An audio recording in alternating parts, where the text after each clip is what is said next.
Hello दोस्तों, आज हम एक इम्पॉर्टेंट टॉपिक के बारे में डिस्कस करेंगे और वो टॉपिक है डीप स्टेट। तो आइए दोस्तों जानते हैं कि डीप स्टेट क्या होता है। दोस्तों, ये जो हमारा डीप स्टेट है ये तुर्की भाषा की शब्द डेरिन डेवलेट से लिया गया है, जिसका अभिप्राय है लोकतांत्रिक सरकार पर गैर लोकतांत्रिक तत्वों एवं संस्थाओं का प्रभाव या नियंत्रण। इसके अतिरिक्त इसके संदर्भ में 1964 में डेविड वाइज और थॉमस रोज ने एक इनविजिबल गवर्नमेंट नामक शीर्षक से एक पुस्तक की रचना भी की थी, जिसमें कि डीप स्टेट के बारे में बताया गया था। दूसरे शब्दों में हम ये कह सकते हैं कि जो आपका डीप स्टेट है वो लिटरली क्या है, वो एक पैरेलल गवर्नमेंट है या एक वो आपका सीक्रेट कोई एजेंसी है, ठीक है, या आपका कोई वो ऐसी कोई संस्था है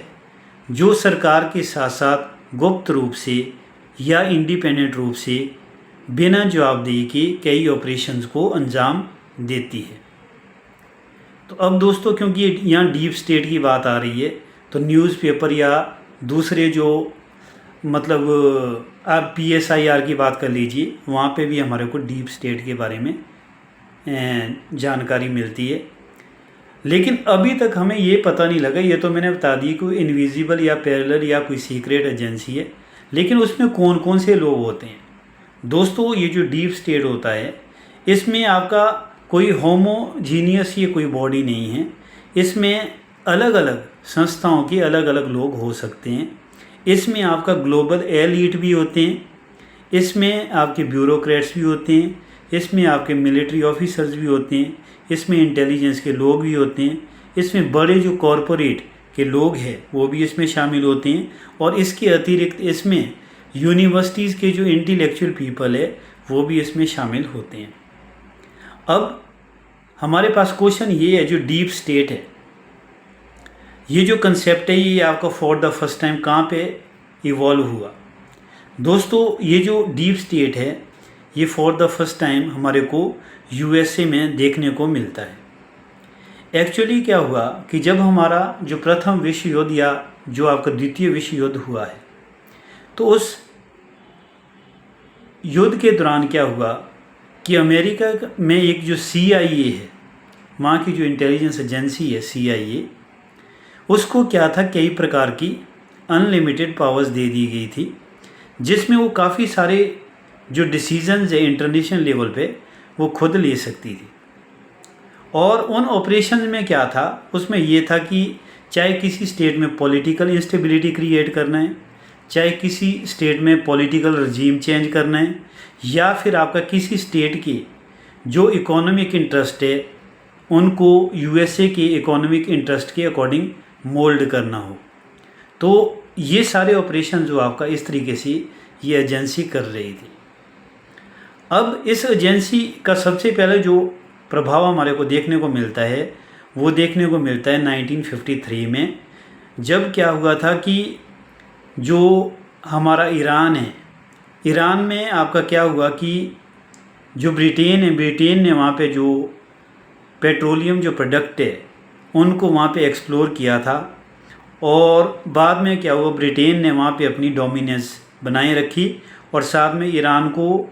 ये कहा कि भाई आप ये जो प्रोडक्ट है इनको कभी भी आप नेशनलाइज नहीं कर सकते हैं, क्योंकि मैंने इनको एक्सप्लोर किया, इसलिए मेरा यहाँ पे जो डोमिनेंस है वो बनी रहेगी, मेरे कंट्रोल में ही ये पेट्रोलियम प्रोडक्ट आपके रहेंगे। लेकिन लोगों ने वहाँ पे ऑपोजिशन की, और इस ऑपोजिशन के दौरान क्या हुआ था, अमेरिका की डीप स्टेट ने ब्रिटेन को सपोर्ट किया था, और इस तरीके से आपका जो ब्रिटेन है उसका ईरान के ऊपर जो वर्चस्व है वो कायम रहा। इसके अतिरिक्त हमारे को 1962 की जो एक इवेंट है जो आपका अमेरिकन कॉन्टिनेंट में हुई थी, जिसको हम क्यूबन क्राइसिस के नाम से जानते हैं, तो वहाँ पर भी हमारे को डीप स्टेट का रोल देखने को मिलता है। क्यूबन क्राइसिस में क्या हुआ था कि क्यूबा का जो शासक था उसका नाम था फिदल कैस्ट्रो, और उसने कभी भी अमेरिका की गुलामी स्वीकार नहीं की, और वो एक साम्यवादी नेता था। और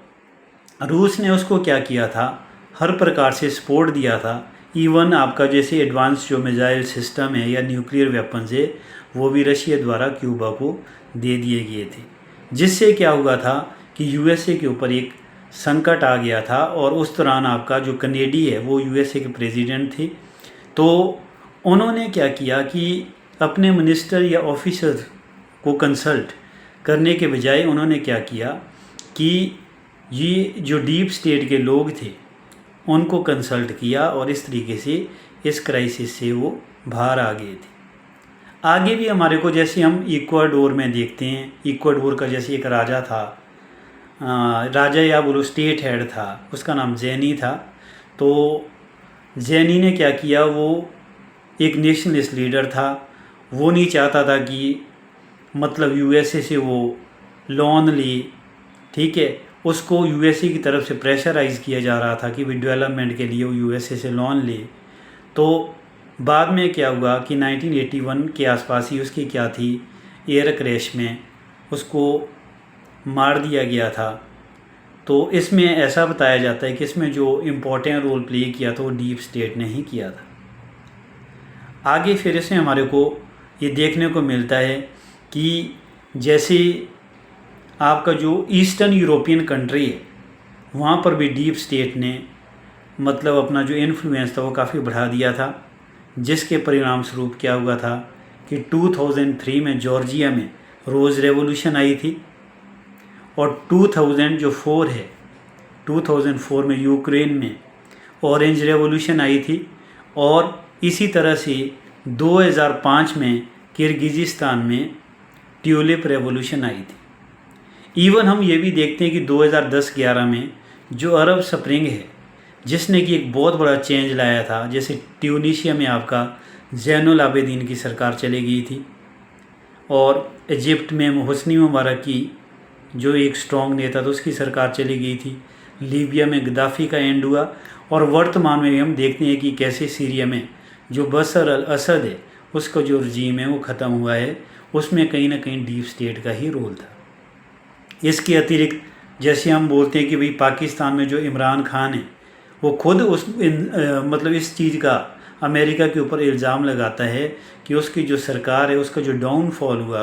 हुआ है वो सिर्फ आपका डीप स्टेट के प्रभाव के परिणाम स्वरूप ही हुआ है, क्योंकि डीप स्टेट ने ही उसके विरुद्ध एक वहाँ पे मतलब माहौल क्रिएट किया। और वर्तमान समय में भी हम देखते हैं जैसे आपका हमारे पड़ोस में मतलब बांग्लादेश में अभी शेख हसीना का जो रूल ख़त्म हुआ है, तो उसमें भी कहीं ना कहीं डीप स्टेट का ही बहुत बड़ा रोल है। डीप स्टेट ने ही वहाँ पे फंडिंग करी है, और डीप स्टेट ने वहाँ पे एक जो माहौल है, कैंपेन को एक मतलब वॉयलेंट कैंपेन में कन्वर्ट करने में अहम भूमिका निभाई, जिससे क्या हुआ, शेख हसीना का जो शासन है वो बांग्लादेश में एंड हो गया, और इस तरीके से वहाँ पे हमारे को सत्ता परिवर्तन देखने को मिलता है। डीप स्टेट का इन्फ्लुएंस इतना ज़्यादा है, जैसे न्यूज़पेपर में हमारे को पता चलता है कि जॉर्ज जो आपका सोरस है तो उसको डीप स्टेट का ही एक तरह का सपोर्ट था, जिसके द्वारा क्या था कि इंडिया में जो डिफरेंट एजेंसीज़ है उनको क्या था कि फंडिंग की जा रही थी, ताकि आपका जो प्रेजेंटली जो मोदी गवर्नमेंट है उसके अगेंस्ट एक वोट जो टर्न आउट है उसको अचीव किया जाए, लेकिन इसमें वो सफल नहीं हो सके। उसका कारण ये है कि इंडिया में जो हमारा डेमोक्रेटिक सिस्टम है वो आपका यूएसए से भी कहीं ज़्यादा स्ट्रॉन्गर है, और इस तरीके से आपका यहाँ पे जो डेमोक्रेटिक वे में जो गवर्नमेंट बनी है उसको कोई भी प्रभाव नहीं पड़ा। तो इस तरीके से दोस्तों हमारे को ये पता लगा कि जो डीप स्टेट है वो क्या है,